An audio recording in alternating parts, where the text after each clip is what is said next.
जब उस मठ के सन्यासी ने अपने अतिथि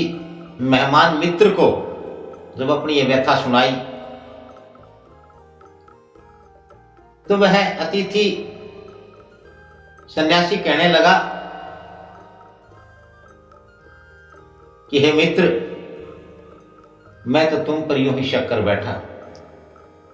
बिना जाने बिना सोचे समझे मैंने आपको न जाने क्या क्या कह दिया है। सबसे पहले तो मैं इसके लिए क्षमा चाहता हूं। मुझे आपसे पूछना चाहिए था, मुझे जानना चाहिए था कि आप किसी विपत्ति में, किसी समस्या में तो नहीं है, और मैंने बिना जाने सोचे ही आपको इतना कुछ कह दिया। खैर, जो भी हुआ, मुझसे जो जाने अनजाने में उसके लिए मैं क्षमा चाहता हूं। अब आप मुझे ये बताओ कि ये जो चूहे आते हैं, आपको पता है ये क्या मठ के चूहे हैं? तो सन्यासी ने कहा कि नहीं, मठ में इनका कोई बिल नहीं है, इनका यहाँ कोई ऐसा छेद सुराख नहीं है कि ये मठ में रहते, ये बाहर से ही आते हैं। तो उस मेहमान अतिथि सन्यासी ने कहा, इनका पता लगाओ। तो मठ के सन्यासी ने कहा कि मैं कई बार इनके पीछे भी गया हूं, मैंने देखा है ये मठ से बाहर, यहां थोड़ी सी दूरी पर एक विशाल पेड़ है, उस पेड़ के नीचे ही इनका बिल है। तो यहां इन्हें आसपास इस प्रकार का भोजन नहीं मिलता, तो अब ये मठ में ही आने लगे हैं। और इन सब में इनका सबका जो मुखिया है, इनका जो राजा है, जो सबसे बड़ा है, वह तो डरता ही नहीं है, वह तो बड़े अकड़ के साथ चलता है, बड़ी डींगे हाँकता है, और मेरे देखते देखते भी वह उछल कर उस थैले तक, उस पोटली तक पहुंच जाता है जिसमें अन्न भोजन सामग्री रखा होता है। तो उस मेहमान सन्यासी ने कहा कि निश्चित ही वही इनका राजा है, और जहां इनका बिल है उस बिल में धन छिपा हुआ है, उस बिल में धन है, और उस धन के ये रक्षक है। अब देखो,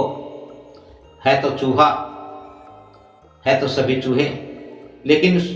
चूहे को भी धन का इतना अभिमान है, इतना अहंकार है,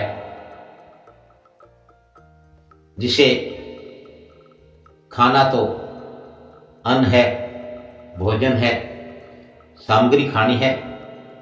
या कोई आसान शिकार मिल जाए, कुछ मांस मिल जाए, वो भी खा लेते हैं। धन का इनसे, धन से न खुद खरीद सकते हैं, न धन को कहीं बेच सकते हैं, न धन को खा सकते हैं, न धन को पी सकते हैं, लेकिन फिर भी धन पा करके चूहा भी इतरा जाता है, अभिमान में, अहंकार में आ जाता है। तो अतिथि सन्यासी कहने लगा कि हे मित्र सन्यासी, मैं भी यही सोच बैठा था कि शायद तुम्हारे पास अब धन आ गया है, और अब तुम में धन की गर्मी हो गई है, तुम्हें पैसे का अहंकार हो गया, अभिमान हो गया है। मैं ऐसा ही सोच बैठा था। मुझे क्या पता था कि पैसे का अहंकार, पैसे की गर्मी, धन का अभिमान तुम्हारे पास नहीं है, तुम्हें नहीं हुआ, बल्कि तुम उस चूहे को हो गया है, जिस चूहे को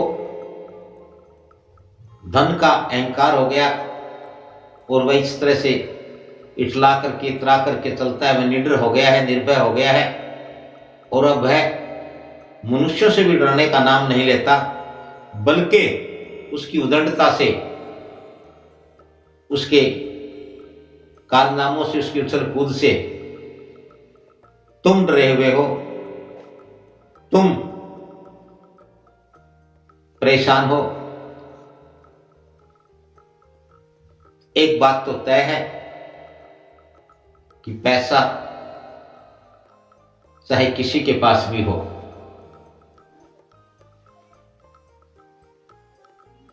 धन मनुष्य के पास हो, किसी अन्य जीव के पास हो, चाहे चूहे के पास हो, चाहे सांप के पास हो या किसी और के पास हो, तो यह धन उसकी बुद्धि को भ्रष्ट कर देता है, बुद्धि का हरण कर देता है और उसके अंदर विषय वासनाएं, अहंकार पैदा हो जाता है, जिसके कारण वह दूसरों को बिना कारण, बिना वजह परेशान करता है, क्योंकि यही तो इस धन का असल स्वरूप है। इसलिए ही साधु संतों महात्माओं ने इस धन को, इस पैसे को सारी बुराइयों की जड़ बताया है। यदि तुम उस चूहे से निजात पाना चाहते हो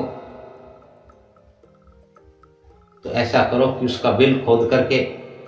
उसका धन निकाल लो, उसकी सारी अकड़ चली जाएगी,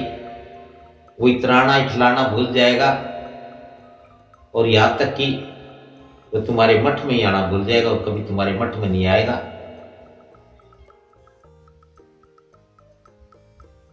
क्योंकि मैंने भी यही सोचा था,